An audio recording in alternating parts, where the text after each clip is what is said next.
So ಪ್ರತಿ ಭಾನುವಾರ ಆರಾಧನೆಗೆ ಸಮಯ ಕೊಡಬೇಕು, ಆರಾಧಿಸ್ಬೇಕು ಚೆನ್ನಾಗಿ.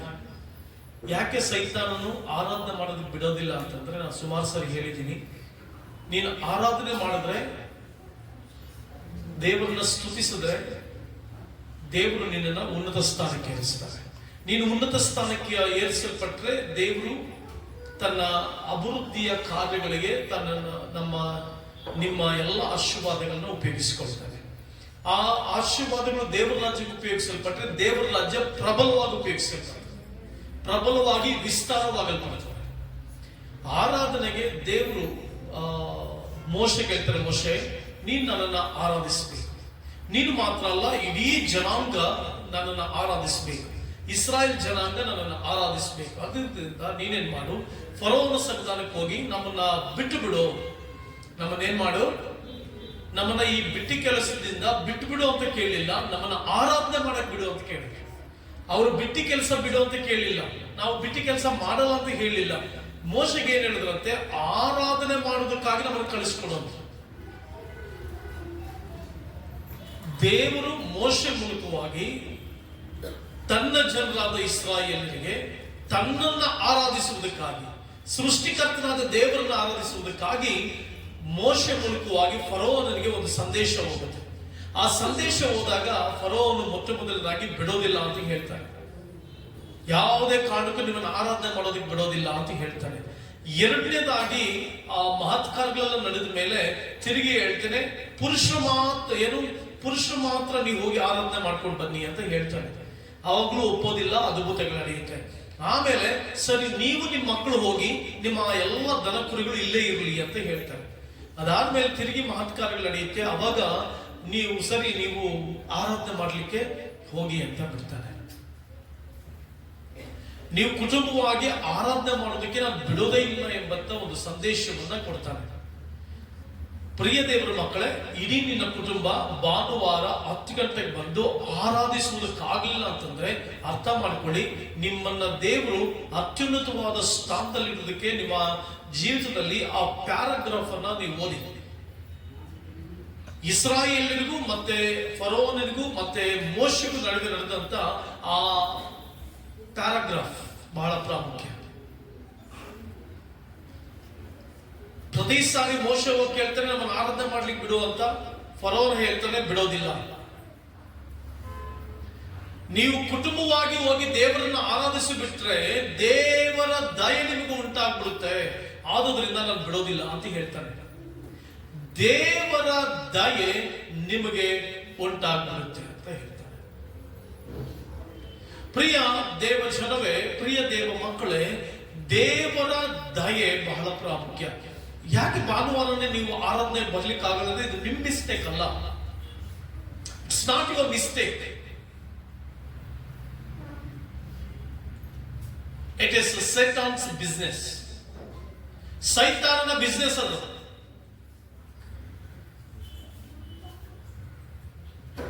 It is Satan's business. ಅವ್ರ ಬಿಸ್ನೆಸ್ ಏನ್ ಗೊತ್ತಾ? ನಿನ್ನ ಆರಾಧನೆ ಮಾಡದೆ ಇರುವ ಹಾಗೆ ನೋಡ್ಕೊಳ್ಳುವಂಥದ್ದು, ಮನೆಗಳಲ್ಲಿ ನೀವು ದೇವರನ್ನ ಆರಾಧನೆ ಮಾಡದೆ ಇರುವ ಹಾಗೆ ನೋಡ್ಕೊಳ್ಳುವಂಥದ್ದು, ಕುಟುಂಬಗಳಲ್ಲಿ ಆರಾಧನೆ ಇರುವ ಹಾಗೆ ನೋಡ್ಕೊಳ್ಳುವಂಥದ್ದು, ನಿಮ್ಮ ಬಾಯಿನಲ್ಲಿ ಸ್ತೋತ್ರ ಬಾರದೆ ಇರುವ ಹಾಗೆ ನೋಡ್ಕೊಳ್ಳುವಂಥದ್ದು. ಅದಕ್ಕೆ ಇಸ್ರಾಯೇಲ್ಯರು ಗುಡುಗುಟ್ಟಿ ಸಂಹಾರಕರಾದರಂತೆ. Satan's great business is the godly people should not worship the heavenly Father.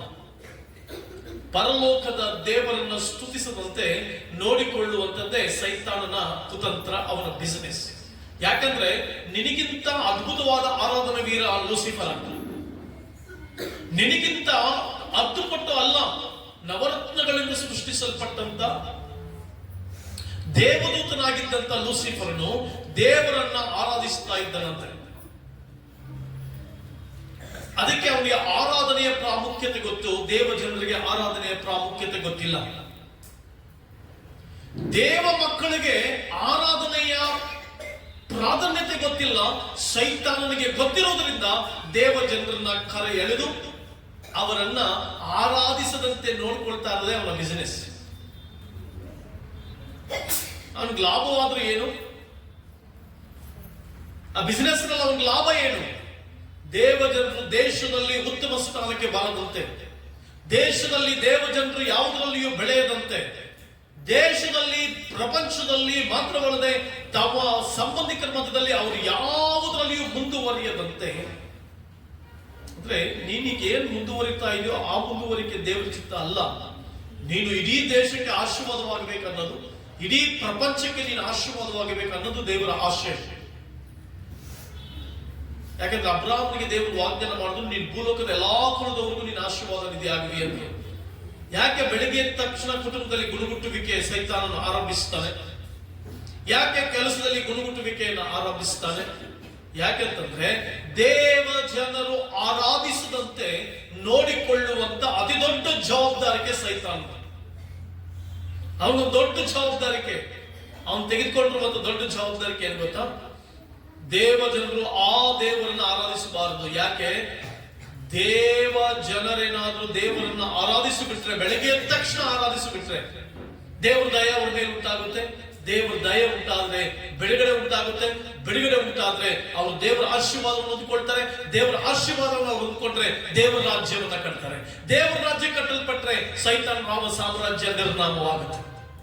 ಸೈತಾನಿಗೆ ಚೆನ್ನಾಗಿ ಗೊತ್ತಿರೋದ್ರಿಂದ ಯವನಸ್ಥರುಗಳು ದೇವರನ್ನು ಆರಾಧಿಸದಂತೆ.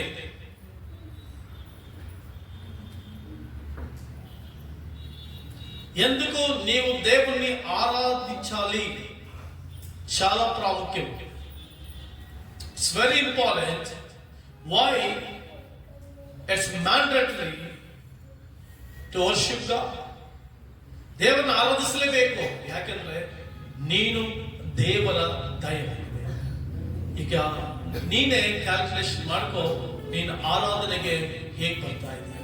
ನಾನು ಹೇಳ್ತಾ ಇದ್ದೀನಿ, ನಿನ್ನ ಬಿಸಿ ಸ್ಕೆಡ್ಯೂಲ್ ಇರ್ಬೋದು, ಕೆಲಸ ಇರ್ಬೋದು, ನಿನ್ನ ವ್ಯವಸ್ಥೆ ಇರ್ಬೋದು, ನಿನ್ನ ಮನೆ ವ್ಯವಸ್ಥೆ ಇರ್ಬೋದು, ಬಸ್ ವ್ಯವಸ್ಥೆ ಇರ್ಬೋದು, ಏನೇ ಇರ್ಬೋದು, but it's not your mistake, it's Satan's business. ಆದುದರಿಂದ ಸೈತಾನನಿಗೆ ಬಿಸಿನೆಸ್ ಕೊಟ್ರೆ ನಷ್ಟ ಆಗೋದು ಯಾರು? ಸೈತಾನನಿಗೆ ಬಿಸಿನೆಸ್ ಕೊಟ್ರೆ ನಷ್ಟ ಆಗೋದು ಯಾರು? ನಾವೇ. ಅವನ ಬಿಸಿನೆಸ್ಗೆ ಅವನು ಏನೋ ಸಮಸ್ಯೆ ತಂದ, ಬಸ್ ಸಿಗ್ಲಿಲ್ಲ, ನಡ್ಕೊಂಡ್ ಬಾ. ಬಸ್ ಮಿಸ್ ಆಯ್ತು, ನಡ್ಕೊಂಡ್ ಬಾ. ಕಾಸಿಲ್ಲ, ಪರವಾಗಿಲ್ಲ. ಲೇಟ್ ಆಗಿ ಎದ್ದೋಳು, ಬೇಗ ಎದ್ದೋಳು. ಮನೆ ಕೆಲಸ ಇಲ್ಲ ಇದೆ, ಶನಿವಾರನೇ ಕೆಲಸ ಮಾಡ್ಕೋ. ಪಾತ್ರೆ ತೊಳೆದಿಲ್ಲ, ಶನಿವಾರ ರಾತ್ರಿನೇ ಊಟ ಮಾಡಿ ಎಲ್ಲ ಪಾತ್ರೆಗಳು ತೊಳೆದಾಕೋ. ಬೇಗ ಆರಾಧನೆಗೆ ಬಾ. If not, you are giving good business to Satan. ಒಳ್ಳೆ ಬಿಸಿನೆಸ್ ಕೊಡ್ತಾ ಇದೆಯಾ ಸೈತಾನನಿಗೆ. ನೀನು ಆರಾಧನೆಗೆ ಬಂದಿಲ್ಲ ಅಂತಂದ್ರೆ ಸೀರಿಯಸ್ ಆಗಿ ಹೇಳ್ತಾ ಇದ್ದೆ, ಒಳ್ಳೆ ಬಿಸಿನೆಸ್ ಅವನಿಗೆ ಭಾನುವಾರ. ಯಾಕಂದ್ರೆ ದೇವ ಜನರನ್ನ ಆರಾಧಿಸದಂತೆ ತಡೆಯುವುದೇ ಅವನ ಬಿಸಿನೆಸ್. ಎಷ್ಟು ಜನ ಬಿಸಿನೆಸ್ ನಾವು ಮಾಡ್ತೀವಿ? ಅಂಗಡಿಗೆ ಹೋಗುವಂಥದ್ದು ಬಿಸಿನೆಸ್. ಅಂಗಡಿಗೆ ಹೋಗಿ ಏನು ಉತ್ತಮವಾದಂತ ತೆಗೆದುಕೊಳ್ತೀವ, ಕಳಪೆ ತೆಗೆದುಕೊಳ್ತೀವ? ಅಂಗಡಿಗೆ ಹೋಗಿ ಸೀರೆ ತೆಗೆದುಕೊಳ್ಬೇಕು. ಎಂತ ಸೀರೆ ತೆಗೆದುಕೊಳ್ತೀಯ? ಉತ್ತಮವಾದ. ಕ್ರಿಸ್ಮಸ್ಗೆ ಚೂಡಿದಾರ್ ತೆಗೆದುಕೊಳ್ತೀಯ, ಉತ್ತಮವಾದದನ್ನು ತೆಗೆದುಕೊಳ್ತೀಯ. That is you are giving business to the textile people. ಅದೇ ರೀತಿಯಾಗಿ ಆರಾಧನೆಗೆ ಬರಲಿಲ್ಲ ಅಂತಂದ್ರೆ ನೀನು ಉತ್ತಮವಾದ ಬಿಸಿನೆಸ್ ಸೈತಾನ ಕೊಡ್ತಾ ಇದೆಯಾ. ನನಗೆ ಹಸು ಇದೆ, ನನಗೆ ಮನೆ ಇದೆ, ನನಗೆ ಅದಿದೆ, ನನಗೆ ಇದಿದೆ. That means you are a good business man with Satan. ಸೈತಾನ ನನಗೆ ಒಂದು ಬಿಸಿನೆಸ್. ಅವನು ಹೇಳ್ತಾನೆ, ನೋಡು, ಊಟ ಸರಿ ಇನ್ನೂ ಟೈಮ್ ಕರೆಕ್ಟಾಗಿ ಆಗ್ಲಿಲ್ಲ, ಬಸ್ ಸಿಗ್ತಾ ಇಲ್ಲ, ಮಕ್ಕಳು ರೆಡಿ ಆಗಿಲ್ಲ, ಬಿಸಿನೀರು ಬಂದಿಲ್ಲ, ಸ್ನಾನಕ್ಕೆ ರೆಡಿ ಇಲ್ಲ, ಸೀರೆ ಐರನ್ ಆಗ್ಲಿಲ್ಲ, ಪ್ಯಾಂಟ್ ಐರನ್ ಆಗ್ಲಿಲ್ಲ, ಬಸ್ ಸಿಗಲಿಲ್ಲ, ಹೊಲ ಕುಯ್ಯಕ್ ಕರೆದ್ರು, ತೋಟ ಮಾಡಕ್ ಕರೆದ್ರು. ಭಾನುವಾರಗಳು ಮಾತ್ರ ಅಲ್ಲ, ಪ್ರತಿದಿನ ನೀನು ದೇವರನ್ನ ಆರಾಧಿಸದೆ ಹೋದ್ರೆ you are giving good business to Satan. ಏನು ಒಂದು ವಾರ ಆರಾಧನೆಗೆ ತಪ್ಪಿಸ್ಕೊಂಡ್ಬಿಟ್ರೆ ಏನಾಗುತ್ತೆ? ಏನಾಗುತ್ತೆ? Be very careful. Don't give any business to Satan. ಸೈತಾನಿಗೆ ಯಾವುದೇ ಬಿಸಿನೆಸ್ ನಿಮ್ಮ ಕುಟುಂಬದ ಮೂಲಕ ಕೊಡಬೇಡ. ಆದ್ದರಿಂದ ಆರಾಧನೆಗೆ ದೇವ ಜನರನ್ನು ತಪ್ಪಿಸುವುದೇ ಅವನ ದೊಡ್ಡ ಬಿಸಿನೆಸ್. ನೀವು ನೋಡಿ, ಅದಕ್ಕೆ ಇಸ್ರಾಯೇಲರಿಗೆ ಬಿಡೋದಕ್ಕೆ ಆ ಫರೋನ ತಲೆ ಮಾಡಿದ್ದ. ಯಾಕಂದ್ರೆ ಇವರಿಗೆ ದೇವರ ದಯ ದೊರಕು ಬಿಡುತ್ತೆ. ಇವರಿಗೆ ಯಾವ ದಯ ದೊರಕು ಬಿಡುತ್ತೆ? ದೇವ್ರ ದಯ ಇವ್ರಿಗೆ ದೊರಕಿದ್ರೆ ಐಗುಪ್ತ ದೇಶವನ್ನೇ ಇವರು ಆಡಳಿತ ಮಾಡ್ತಾರೆ ಅಂತ ಗೊತ್ತಿತ್ತು. ಆದ್ದರಿಂದ ಆರಾಧಿಸಲಿಕ್ಕೆ ಬರಲಿಲ್ಲ. ನೀನು ದೇವರನ್ನು ಆರಾಧಿಸುವುದಕ್ಕಾಗಿ ಬಾ, ಸೃಷ್ಟಿಕರ್ತನನ್ನು ಆರಾಧಿಸುವುದಕ್ಕಾಗಿ ಬಾ, ಪರಮೋನ್ನತ ಪರಜ್ಯೋತಿಯನ್ನ ಆರಾಧಿಸುವುದಕ್ಕಾಗಿ ಬಾ, ದೇವಾದಿ ದೇವರನ್ನ ಆರಾಧಿಸುವುದಕ್ಕಾಗಿ ಬಾ.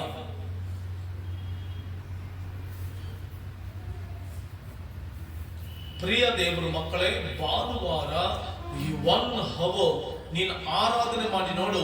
ನಿನ್ನ ಕೆಲಸದಲ್ಲಿ ಸ್ಟ್ರೆಂತ್ 10-12 ಗಂಟೆ ಒಳಗಡೆ ಏನೇ ಕೆಲಸ ಇದ್ರು ಆಫ್ಟರ್ ವರ್ಷಿಪ್ ಈ ಡೆಡಿಕೇಶನ್ ನಿನಗಿರ್ಲಿ. ಆರಾಧನೆ ಆಗೋವರೆಗೂ ನಾನು ಟಚ್ ಮಾಡಲ್ಲ. ಎಷ್ಟೇ ಬಿಸಿ ಆದದ್ದು ಬರಲಿ, ಆರಾಧನೆ ಆದ್ಮೇಲೆ ನಾನು ಬಂದು ದೇವರನ್ನ ಆರಾಧಿಸಿ ಸ್ತುತಿಸಿ ಅದಾದ್ಮೇಲೆ ಬರ್ತೀನಿ ಅನ್ನುವಂಥ ತೀರ್ಮಾನ ನಿಂದಾಗಿದ್ರೆ ನೀನು ಇನ್ನಷ್ಟು ಉನ್ನತವಾದ ಸ್ಥಾನಕ್ಕೆ ಏರಿಸಿಕೊಳ್ಳಿ. ಭೂಮಿಯ ಅತಿ ಎತ್ತರವಾದ ಪ್ರದೇಶಕ್ಕೆ ನೀನು ಹತ್ತಲ್ಪಡುವಿ. ನೀನು ಎಕ್ಸ್ಪೆಕ್ಟ್ ಮಾಡುವುದಕ್ಕಿಂತ ಉನ್ನತವಾದ ಪೊಸಿಷನ್ ಅಲ್ಲಿ ನಿನ್ನನ್ನು ದೇವರು ಕೂರಿಸ್ತಾನೆ. ಅದ್ಭುತವಾದ ಪೊಸಿಷನ್ ಅಲ್ಲಿ ದೇವರನ್ನ ಕೂರಿಸ್ತಾನೆ. ಅತಿ ಶ್ರೇಷ್ಠವಾದ ಪೊಸಿಷನ್ ಅಲ್ಲಿ ದೇವರನ್ನ ಕೂರಿಸ್ತಾನೆ. ಫೈನಾನ್ಷಿಯಲಿ ಉನ್ನತವಾದ ಸ್ಥಾನದಲ್ಲಿ ನಿರುವಿ. But first you worship the living God. ನೇತ್ರ ಕರ್ಕೊಂಬ ಮಗನು, ಜಾನ ಕರ್ಕೊಂಬ. ಅದ್ಭುತವಾದಂತ ಸ್ಥಾನ, ಅದ್ಭುತವಾದಂತ ಗೌರವ, ಅದ್ಭುತವಾದಂತ ಮಾನ, ಅದ್ಭುತವಾದಂತ ಜೀವಿತ ನೀನ್ ಜೀವಿತವಾಗಿ ಮಾರ್ಪಡ್ತದೆ. ನನ್ನ ಜೀವಿತದಲ್ಲಿ ಕೂಡ ವಿಶ್ವಾಸಿಯಾಗಿರ್ತಕ್ಕಂಥ ಕಾಲದಲ್ಲಿ ಸರಿಯಾದ ವ್ಯವಸ್ಥೆ ಇರಲಿಲ್ಲ, ಹಣ ಇರಲಿಲ್ಲ. 27-30 ಕಿಲೋಮೀಟರ್ಗಳ ಕಾಲ ಸುಮಾರು ಸಾರಿ ನಡೆದೇ ಹೋಗಿದ್ದೇನೆ ಬೈಬಲ್ ಸ್ಟಡಿಗೆ. ಎಷ್ಟು ಕಿಲೋಮೀಟರ್? 30 ಕಿಲೋಮೀಟರ್ಗಳ ದೂರ ಬೈಬಲ್ ಹಿಡಿದು ಬೈಬಲ್ ಸ್ಟಡಿಗೆ ನಡೆದೇ ಹೋಗಿದ್ದೇನೆ. ಆರಾಧಿಸುವುದಕ್ಕೆ ಹತ್ರ ಇರುವಂತವರೆಲ್ಲರೂ ಲೇಟಾಗಿ ಬಂದ್ರೆ ನಾವು 10-15 ನಿಮಿಷಗಳ ಕಾಲ ಮುಂಚೆ ಕೂತು ದೇವರನ್ನು ಆರಾಧಿಸಿದಂತ ಕಾಲಘಟ್ಟ ಇದೆ. ನಾನು ಸೇವೆಗೆ ಬಂದ ಮೇಲೆ ಕುಟುಂಬವನ್ನು ಕೂಡ ಲೆಕ್ಕಿಸದೆ ದೇವರನ್ನು ಆರಾಧಿಸಿ ಬೆಳಗಿನ ಜಾವವೇ ಎದ್ದು ಸರಿಯಾದ ಸಮಯಕ್ಕೆ ಆರಾಧನೆಗೆ ಹೋಗಿದ್ದಂತ ಕಾಲಘಟ್ಟಗಳಿದೆ. ಯಾಕೆಂದ್ರೆ ಆರಾಧನೆ ನಿನ್ನನ್ನು ಉನ್ನತ ಸ್ಥಾನಕ್ಕೆ ಏರಿಸುತ್ತದೆ. ದಾವೀದ ಆರಾಧಿಸಿದ ಸಿಂಹಾಸನ ಏರಿದೆ. ಯೋಷಾಫಾಟ ಆರಾಧಿಸಿದ ಬೊಕ್ಕಸ ತುಂಬಿತು. ಅನೇಕ ರಾಜರುಗಳು ಸ್ತುತಿಸುವುದಕ್ಕಾಗಿಯೇ ಅನೇಕರನ್ನ ಇಟ್ಕೊಂಡಿದ್ರು. ಸ್ತುತಿಸುವಾಗ ಅವರಿಗೆ ಜಯ. ನೀನು ಆರಾಧನೆಗೆ ಸಮಯಕ್ಕೆ ಸರಿಯಾಗಿ ಬರ್ತಾ ಇದೆಯಾ? ನಾನು ವಿದ್ಯಾಭ್ಯಾಸ ಮಾಡುವಂತ ಕಾಲಘಟ್ಟದಲ್ಲಿ ಯೇಸು ಕ್ರಿಸ್ತನ ಅಂಗೀಕರಿಸಿಕೊಂಡೆ. ನಾನು ಕೂಡ 10ನೇ ಕ್ಲಾಸ್ ಎಕ್ಸಾಮ್ ಅನ್ನ ಬರಲಿಕ್ಕೆ ಬಂದೆ. ಬಟ್ ಆರಾಧನೆಗೆ ಒಂದು ದಿನವೂ ಮಿಸ್ ಮಾಡಲಿಲ್ಲ. ಸ್ಪೆಷಲ್ ಕ್ಲಾಸ್ ಅಂದ್ರೂ ಕೂಡ ನೋ, ಫಸ್ಟ್ ನನ್ನ ದೇವರು. ಅದಕ್ಕೆ ಇವತ್ತು ಜ್ಞಾನಿಗಳಿಗೆ ಪ್ರಸಂಗಿಸ್ತಾ ಇದ್ದೇನೆ, ವಿದ್ಯಾವಂತರಿಗೆ ಪ್ರಸಂಗಿಸ್ತೇನೆ. ನನಗಿಂತ ಹೈ ಕ್ವಾಲಿಫೈಡ್ ಆಗಿರುವಂತ ಕ್ವಾಲಿಫಿಕೇಶನ್ ಇರುವಂತ ಜನರಿಗೆ ದೇವರ ವಾಕ್ಯವನ್ನ ಪ್ರಸಂಗಿಸ್ತೇನೆ, ಸಲಹೆಯನ್ನು ಕೊಡ್ತೇನೆ, ಕೌನ್ಸಿಲಿಂಗ್ ಅನ್ನು ಕೊಡ್ತೇನೆ. ಇಟ್ಸ್ ಬಿಕಾಸ್ ನಾನು ದೇವರಿಗೆ ಪ್ರಾಧಾನ್ಯತೆ ಕೊಟ್ಟದ್ದು. ಇವತ್ತು ನಿನ್ ಜೀವಿತದಲ್ಲಿ ದೇವರ ಆರಾಧನೆಗೆ ಪ್ರಾಧಾನ್ಯತೆ ಕೊಟ್ಟು ನೋಡು, ಸ್ತುತಿಗೆ ಪ್ರಾಧಾನ್ಯತೆ ಕೊಟ್ಟು ನೋಡು, ಮೊಟ್ಟ ಮೊದಲ ಸ್ಥಾನ ದೇವರಿಗೆ ಕೊಟ್ಟು ನೋಡು, ಆರಾಧಿಸುವುದಕ್ಕಾಗಿ ಕೊಟ್ಟು ನೋಡು. ನಿನ್ ಜೀವಿತ ಉನ್ನತವಾಗಿ ಬೆಳಗಿಸಲ್ಪಡ್ತದೆ. ಅದ್ಭುತವಾದ ಜೀವಿತ ನಿನ್ ಜೀವಿತವಾಗ್ತದೆ. ಪ್ರಿಯ ಸಹೋದರನೇ ಸಹೋದರಿ, ಮತ್ತೊಂದು ಸಾರಿ ಹೇಳ್ತಾ ಇದ್ದೇನೆ, ದ ಸೇಟನ್ಸ್ ಬಿಗ್ ಬಿಸಿನೆಸ್ ಇಸ್, ತುಂಬಾ ಜನರು ಹೇಳಿದ ಸೈತಾನ ಕೊಂಬಿಟ್ಕೊಂಡು ಜನರ ಮುಂದೆ ಬಂದ್ಬಿಡ್ತಾನೆ, ಶೋಧನೆಗಳು ತಂದು ಬಿಡ್ತಾನೆ. ನೋ, ಅವು ದೊಡ್ಡ ಬಿಸಿನೆಸ್ ಏನು ಗೊತ್ತಾ? ಮೊಟ್ಟ ಮೊದಲಾಗಿ ದೇವರನ್ನು ಆರಾಧಿಸಬಾರದು. ಪ್ರಾರ್ಥನೆ ಅಲ್ಲ. ಪ್ರಾರ್ಥನೆ ಅನ್ನುವಂಥದ್ದು ನಾವು ದೇವರಿಗೆ ಕೊಡುವಂತ ಕೋರಿಕೆ. ದೇವರ ಹತ್ರ ಕೇಳುವಂತ ದೇವರ ನನ್ಗೆ ಅದು ಕೊಡು ಇದು ಕೊಡು. ಬಟ್ ಆರಾಧನೆ ಅನ್ನುವಂಥದ್ದು ಏನು ಗೊತ್ತಾ? ಅದ್ಭುತವಾದಂಥದ್ದು. ಅದು ದೇವರನ್ನ ವರ್ಣಿಸುವಂಥದ್ದು, ಸೃಷ್ಟಿಕರ್ತನನ್ನ ವರ್ಣಿಸುವಂಥದ್ದು, ಸೃಷ್ಟಿಕರ್ತನ ನಾಮವನ್ನ ಘನಪಡಿಸುವಂಥದ್ದು, ಸೃಷ್ಟಿಕರ್ತನ ನಾಮವನ್ನ ಉನ್ನತ ಸ್ಥಾನಕ್ಕೆ ಏರಿಸಿ ಸಿಂಹಾಸನದ ಮೇಲೆ ಇರಿಸುವಂಥದ್ದು. ಎಷ್ಟು ದೇವರನ್ನ ಸಿಂಹಾಸನದ ಮೇಲೆ ಇರ್ತೀಯೋ, ಎಷ್ಟು ದೇವರನ್ನ ಸಿಂಹಾಸನದ ಮೇಲೆ ಕೂರಿಸ್ತೀಯೋ, ಎಷ್ಟು ನಿನ್ನ ರಾಜನನ್ನಾಗಿ ಬಿಡ್ತೀಯೋ, ಎಷ್ಟು ನಿನ್ನ ದೇವರನ್ನ ರಾಜನ ಸ್ಥಾನದಲ್ಲಿ ಇರ್ತೀಯೋ, ಆ ರಾಜನು ತನ್ನ ವೈಭವದಿಂದ ನಿನ್ನನ್ನು ಆಶೀರ್ವದಿಸ್ತಾನೆ. ಸೊ ಈಗ ಅರ್ಥ ಆಗಿರ್ಬೇಕು ಅನ್ಸುತ್ತೆ, ಯಾಕೆ ಸೈತಾನನು ನಿಮ್ಮನ್ನ ಆರಾಧನೆ ಮಾಡ್ಲಿಕ್ಕೆ ಬಿಡೋದಿಲ್ಲ, ಸ್ತುತಿ ಮಾಡ್ಲಿಕ್ಕೆ ಬಿಡೋದಿಲ್ಲ. ಹಲ್ಲೆಲೂಯಾ. ಆದುದರಿಂದ ನೀವು ಹೆಚ್ಚು ಆರಾಧಿಸುವುದಕ್ಕೆ ಸಮಯವನ್ನು ಕೊಡಿ. ಕುಟುಂಬದಲ್ಲಿ ಹೆಚ್ಚು ಪ್ರಾರ್ಥನೆ. ಸ್ತುತಿಯಲ್ಲಿ ನೀ ದೇವರನ್ನ ಸಿಂಹಾಸನದ ಮೇಲೆ ಇಟ್ಟಾಗ ಆತನ ರಾಜನಾಗ್ತಾನೆ. ರಾಜನು ನಿನ್ ಮನೆಯಲ್ಲಿದ್ರೆ ಕೊರತೆ ಇರುತ್ತಾ? ರಾಜನು ನಿನ್ ಮನೆಯಲ್ಲಿದ್ರೆ ಸಮಸ್ಯೆ ಇರುತ್ತಾ? ರಾಜನು ನಿನ್ ಕುಟುಂಬದಲ್ಲಿದ್ರೆ ತೊಂದರೆ ಇರುತ್ತಾ? ರಾಜನು ನಿನ್ ಮನೆಯಲ್ಲಿ ವಾಸ ಮಾಡಿದ್ರೆ ಸಮಸ್ಯೆ ಇರುತ್ತಾ? ಪ್ರಾಬ್ಲಮ್ಗಳಿರುತ್ತಾ? ಕೊರತೆ ಇರುತ್ತಾ? ಏನೂ ಇಲ್ಲ. ಆ ರಾಜ ನಿನ್ ಮನೆಯಲ್ಲಿದ್ರೆ ಅದ್ಭುತವಾದ ಜೀವಿತ. ಹಲ್ಲೆಲೂಯಾ. ಯಾವುದಕ್ಕೂ ಕೊರತೆ ಇಲ್ಲದಿರುವಂತ ಬದುಕನ್ನ ದೇವನಿಗೆ ಕೊಡ್ತಾನೆ. ಸಾಧುದರಿಂದ ಆರಾಧಿಸಿದ ದೇವರನ್ನ, ಸ್ತುತಿಸಿದ ದೇವರನ್ನ, ಕೊಂಡಾಡಿದ ದೇವರನ್ನ, ಆತನು ಆರಾಧನೆಗೆ ಯೋಗ್ಯನಾದ. ನಿತ್ಯ ಸ್ತುತಿ ಹೊಂದತಕ್ಕಂಥ ದೇವರು, ಆ ಸ್ತುತಿ ಹೊಂದತಕ್ಕಂಥ ದೇವರಿಗೆ ಘನತೆ, ಮಹಿಮೆ ಸಲ್ಲಿಸು. ಹಲ್ಲೆಲೂಯಾ. ದೇವರನ್ನ ಆರಾಧಿಸೋಣವಾ, ದೇವರನ್ನ ಸ್ತುತಿಸೋಣವಾ, ದೇವರನ್ನ ಕೊಂಡಾಡೋಣವಾ. ಪ್ರತಿ ವಾರ ಬಂದು ದೇವರ ನಾಮಕ್ಕೆ ಸರಿಯಾದ ಘನತೆಯನ್ನು ಸಲ್ಲಿಸೋಣ.